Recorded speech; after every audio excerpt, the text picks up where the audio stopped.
Hello friends, मैं पवन कुमार आज मैं आपके लिए लेके आया हूँ ट्रिपल सी में डिजिटल फाइनेंशियल क्वेश्चन। अब हम यहाँ पर देखते हैं पहला क्वेश्चन। पहला क्वेश्चन हमारा ये है, बैंक द्वारा जारी किए जाने वाले ओटीपी में कितनी संख्या होती है।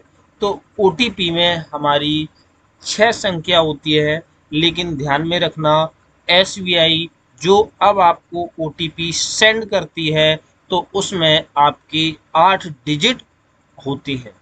ठीक है, ध्यान में रखना, ये नया अपडेट हुआ है। पहले हमारे 6 डिजिट का ओटीपी आता था, लेकिन अब यहाँ पर एसबीआई एसबीआई के द्वारा हमारे 8 डिजिट का ओटीपी आता है। इसी प्रकार से यहाँ पर एक क्वेश्चन ये भी बनता है कि ओटीपी की फुल फॉर्म क्या होती है। तो ओटीपी की फुल फॉर्म हमारी वन टाइम पासवर्ड। ठीक है, इसी प्रकार से अब हम लोग चलते हैं आगे। ओटीपी की समय सीमा कितनी होती है।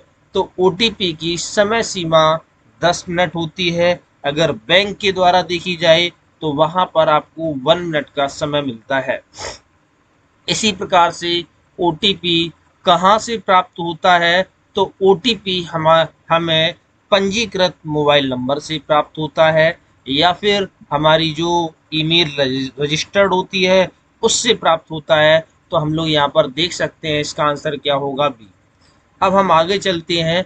कितनी बार ओटीपी गलत डालने पर आपका कार्ड यानी एटीएम कार्ड ऑनलाइन जो हम लोग पेमेंट करते हैं ना, एटीएम कार्ड ब्लॉक कर दिया जाता है।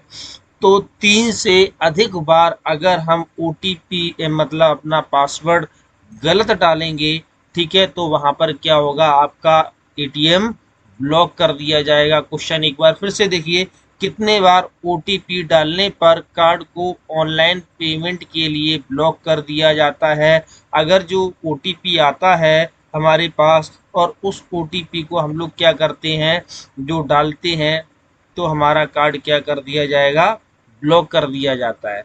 ठीक है, 3 से अधिक बार।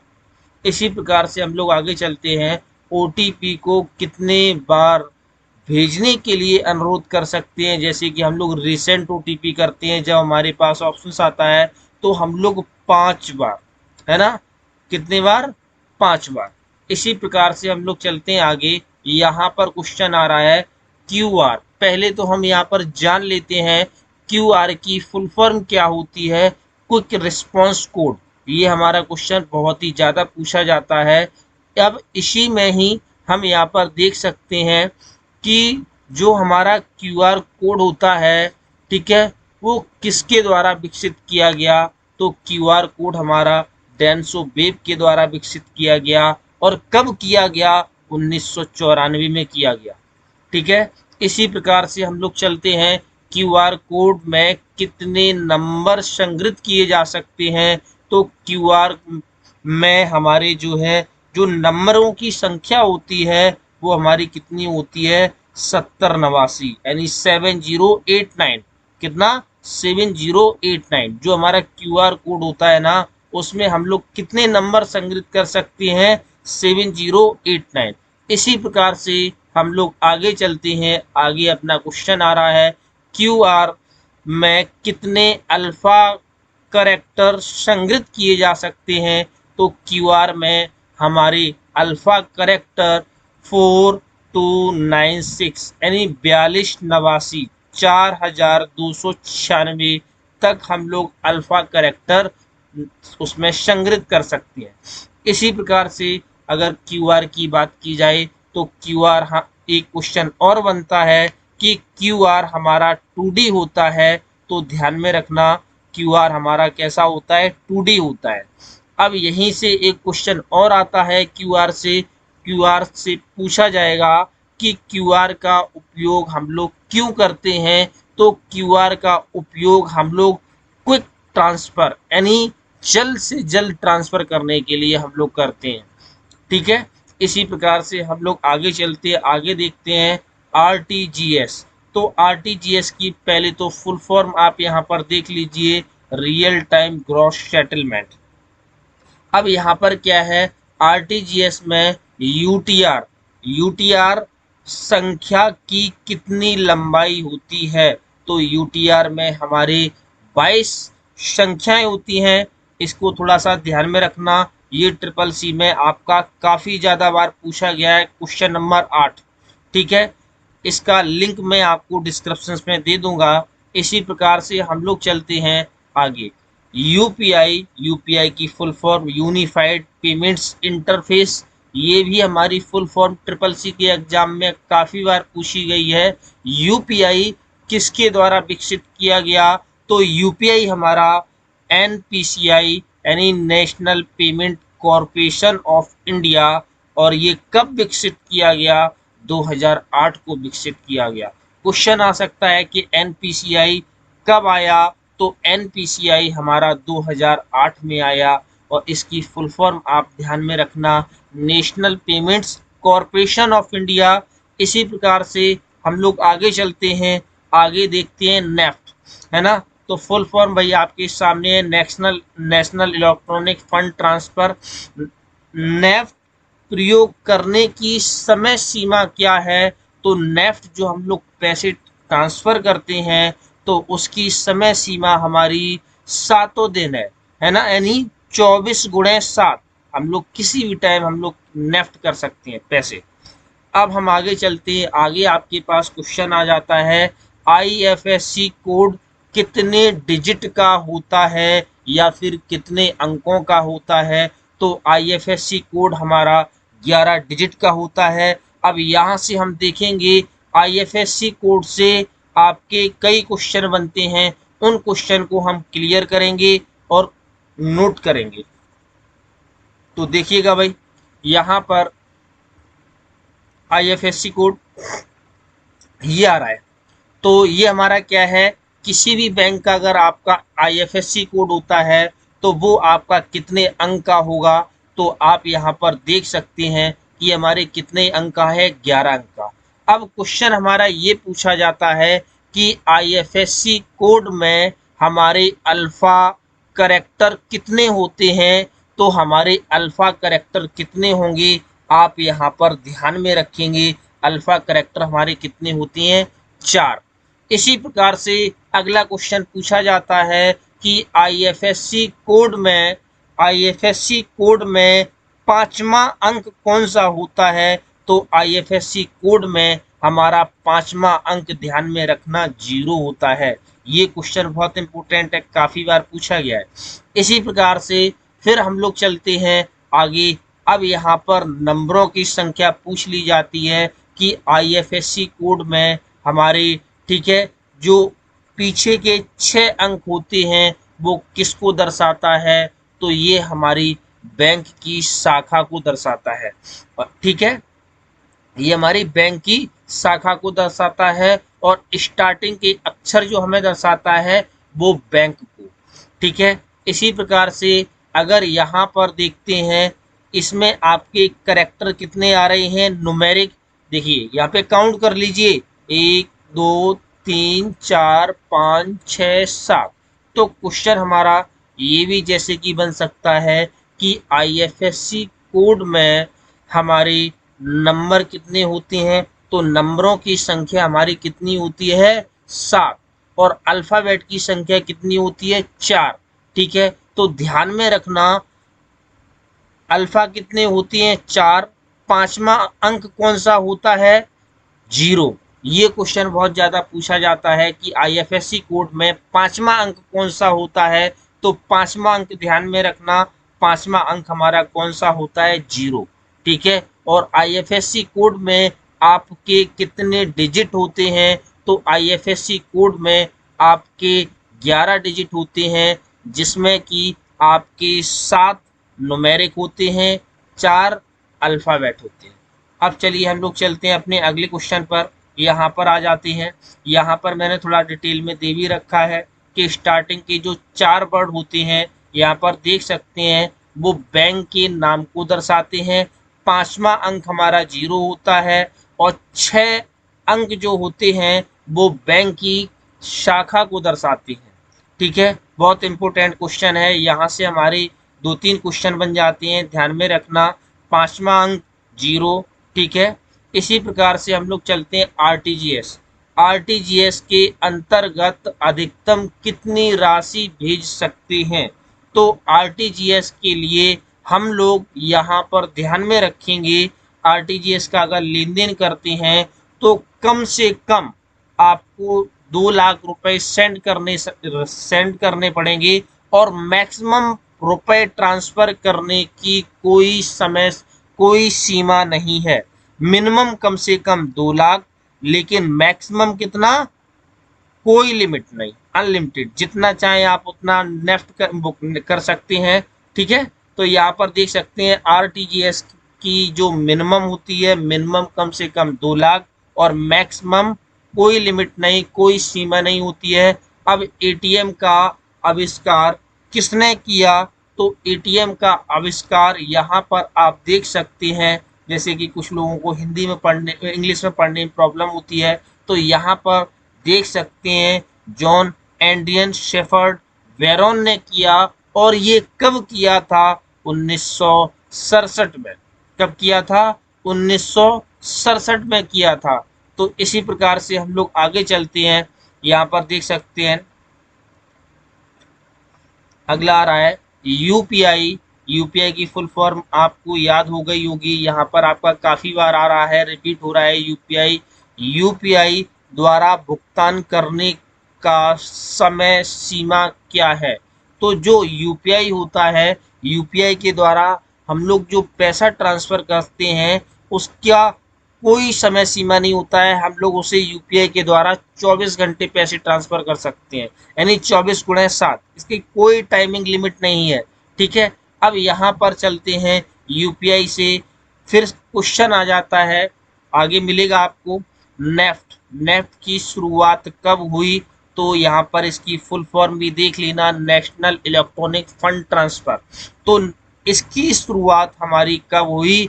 2005 में। इसकी शुरुआत कब हुई? 2005 में। इसी प्रकार से हम लोग आगे बढ़ते हैं, आगे आपके पास क्वेश्चन आ रहा है एमएमआईडी। एमएमआईडी की फुल फॉर्म होती है मोबाइल मनी आइडेंटिफायर। में कितनी संख्याएं होती हैं? तो मोबाइल मनी आइडेंटिफायर में हमारी 7 संख्याएं होती हैं। कौन कौन सी होती हैं? तो यहाँ पर देखिए, थोड़ा सा हम आपको दिखा दे रहे हैं। ठीक है, तो इसमें आपकी कितनी संख्याएं होती हैं? 7, जिसमें पहले के 4 अंक बैंक को दर्शाते हैं, यूनिक आइडेंटिफाइड नंबर होते हैं बैंक के, और लास्ट में जो आपके 3 नंबर होते हैं, वो लास्ट के जो हमारे 3 नंबर होते हैं वो फ़ोन नंबर होते हैं। और अब हर बैंक का अकाउंट का एमएमआईडी कोड होता है, तो यहाँ पर आप इसको नोट कर लेंगे।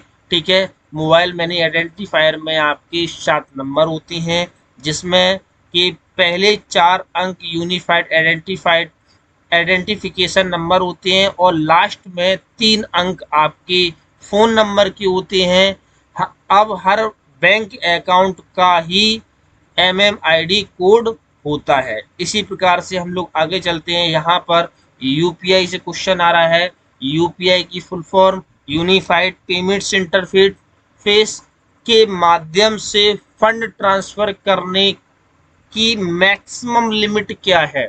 जो यूपीआई के द्वारा हम लोग मोबाइल फ़ोन से नहीं यूपीआई ट्रांसफ़र कर देते हैं पैसा, तो उसके लिए हम लोग मैक्सिमम जो पैसा ट्रांसफ़र कर सकते हैं, जो लिमिट होती है वो 1 लाख होती है। अब एक क्वेश्चन बहुत ज़्यादा पूछा जाता है, ध्यान में रखना कि जो हमारी भीम यूपीआई होती है, भीम यूपीआई के द्वारा हम लोग मैक्सिमम पैसा कितना ट्रांसफ़र कर सकते हैं?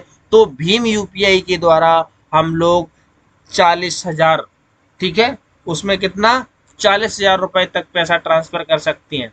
अब यहाँ पर बात कर लेते हैं, इंडिया से बाहर पैसे भेजने के लिए किसका उपयोग किया जाता है? तो इंडिया से अगर हमें पैसा विदेश में बाहर भेजना है तो उसके लिए हमारा शिफ्ट कोड होता है। क्या होता है? Shift code. शिफ्ट कोड हमारा कितने डिजिट का होता है? तो ध्यान में रखिएगा, शिफ्ट कोड हमारा 8 डिजिट का होता है।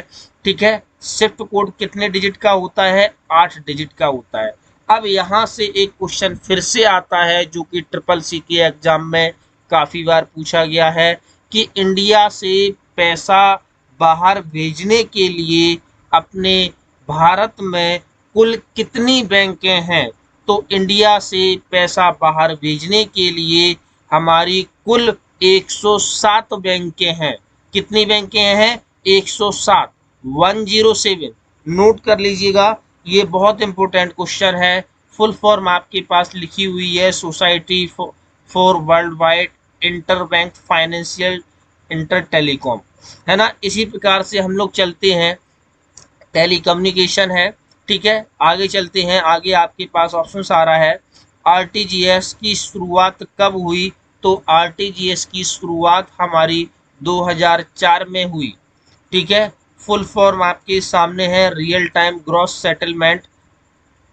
इसी प्रकार से आगे बढ़ते हैं, निम्नलिखित में ई वॉलेट का प्रकार नहीं है।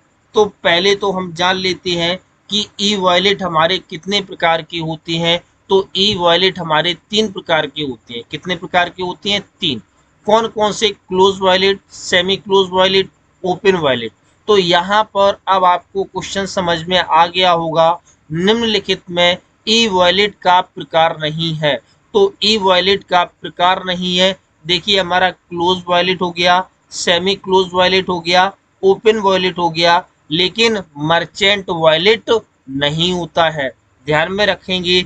इसी प्रकार से फोन पे किस तरह का ई वॉलेट है? तो फोन पे हमारा जो है कौन सा वॉलेट है? सेमी क्लोज वॉलेट है, ठीक है। और ये हमारा कब आया? 2015 में आया। इसके बारे में थोड़ा सा नेक्स्ट डिटेल में जान लेते हैं। तो यहाँ पर फ़ोन पे के बारे में आ जाते हैं। फ़ोन पे की स्थापना कब हुई थी, है ना। फ़ोन पे कब आया था? तो फ़ोन पे हमारा 2015 में आया था, ठीक है। और इसके फाउंडर कौन थे? समीर निगम, राहुल चारी और बुर्जिन इंजीनियर ने फ़ोन पे को लॉन्च किया था, ठीक है। यूनिफाइड पेमेंट इंटरफेस पर आधारित है। फ़ोन पे अगस्त 2016 में लाइव हो गया था, ध्यान में रखना। क्वेश्चन आ सकता है कि फ़ोन पे आपका कब लाइव हो गया था? तो अगस्त 2016 में। अब क्वेश्चन एक और बनता है कि फ़ोन पे ऐप में 11 से अधिक भाषाएं उपलब्ध हैं, या फ़ोन पे में आपकी कितनी भाषाएं हैं? तो फ़ोन पे में आपकी 11 से अधिक भाषाएं उपलब्ध हैं। इसी प्रकार से हम लोग आगे चलते हैं, आगे क्वेश्चन को देखते हैं। निम्नलिखित में ओपन वॉलेट है। तो निम्नलिखित में एम पैसा हमारा एक वॉलेट है, ठीक है। ये हमारा कब आया? 2007 में वोडाफोन द्वारा ग्रुप लॉन्च किया गया था, ठीक है। कौन सा? एम पैसा। इंडिया में पहला यूपीआई ऐप कौन सा आया? तो इंडिया में पहला यूपीआई ऐप हमारा फ़ोन पे आया। इसी प्रकार से हम लोग चलते हैं, MICR magnetic ink character reader में कितने कोड होते हैं? तो MICR में हमारे 9 करेक्टर होते हैं, जो कि चेक पर होता है। आइए हम आपको यहाँ पर दिखाते हैं, जैसे कि ये हमारी यहाँ पर चेक है ना। तो ये हमारा क्या होता है? चेक नंबर होता है। इसे अगर आप थोड़ा सा जूम करेंगे तो जूम में आप यहाँ पर देख सकते हैं, ये देखिए, ये हमारा आ रहा है MICR करेक्टर, है ना। तो यहाँ पर ये कितने डिजिट का है? 1 2 3 4 5 6 7 8 9। MICR में कितने करेक्टर होते हैं? 9 करेक्टर होते हैं, ध्यान में रखना। बहुत ही इंपॉर्टेंट क्वेश्चन है, काफ़ी बार पूछा गया है, ठीक है। इसी प्रकार से हम लोग चलते हैं, क्रेडिट कार्ड में APR क्या है, या APR का क्या मतलब है?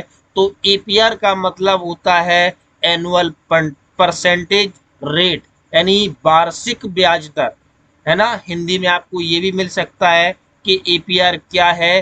तो वार्षिक ब्याज दर या एनुअल परसेंटेज रेट। इसी प्रकार से चलते हैं आगे, निम्नलिखित में पेटीएम किससे संबंधित है? तो यहाँ पर हम लोग देखेंगे पेटीएम हमारा जो है 197 कम्युनिकेशन से संबंधित है। अब इसके बारे में थोड़ा सा देख लेते हैं। 197 कम्युनिकेशन लिमिटेड की स्थापना 2000 में विजय शेखर शर्मा के द्वारा की गई। या क्वेश्चन हमारा ये भी आ सकता है, पेटीएम के फाउंडर कौन हैं? तो पेटीएम के फाउंडर हमारे कौन हैं? विजय शेखर शर्मा। ये अपने भारत का ही है। अब यहाँ पर जैसे कि फुल फॉर्म है, तो फुल फॉर्म हम लोग यहाँ पर देख सकते हैं। ठीक है, IMF, ये फुल फॉर्म हमारी काफ़ी बार आई है। इंटरनेशनल मॉनेटरी फंड यानी अंतरराष्ट्रीय मुद्रा कोष। यह एक अंतरराष्ट्रीय संगठन है जो सदस्य देशों को वित्तीय सहायता और सलाह प्रदान करता है ना? क्या? एम वो IMF। इसी प्रकार से हम लोग चलते हैं। एम कॉमर्स की शुरुआत किसने की? तो एम कॉमर्स की शुरुआत केविन डफी ने की। केविन डफी ने की, ये क्वेश्चन ध्यान में रखना। इसी प्रकार से चलते हैं। इंडिया का पहला ई वॉलेट कौन सा है? तो इंडिया का पहला ई वॉलेट हमारा वॉलेट 365.com है। ITZ कैश किस कंपनी द्वारा अधिकृत मोबाइल वॉलेट है? तो यहाँ पर हम देख सकते हैं, ये बहुत ही इम्पोर्टेंट क्वेश्चन है। ये CCC में आपका बहुत ही ज़्यादा क्वेश्चन पूछा जाता है, तो इस क्वेश्चन को ध्यान में रखना। यहाँ पर देखेंगे ITZ कैश लिखा हुआ है, तो आपको यही देखना है, ITZ कैश कार्ड लिमिटेड। तो ये हमारा बहुत ही इम्पोर्टेंट क्वेश्चन है। तो अगर आपको यह वीडियो मेरा पसंद आया हो तो इसे लाइक करें और इसे ज़्यादा से ज़्यादा शेयर करें और इस चैनल को सब्सक्राइब भी कर लें, जिससे कि आपको नोटिफिकेशन मिलता रहे। ठीक है, और इस क्वेश्चन के हम आपका डिस्क्रिप्शन में लिंक दे देंगे, जिससे कि आप वहाँ पर इसे पढ़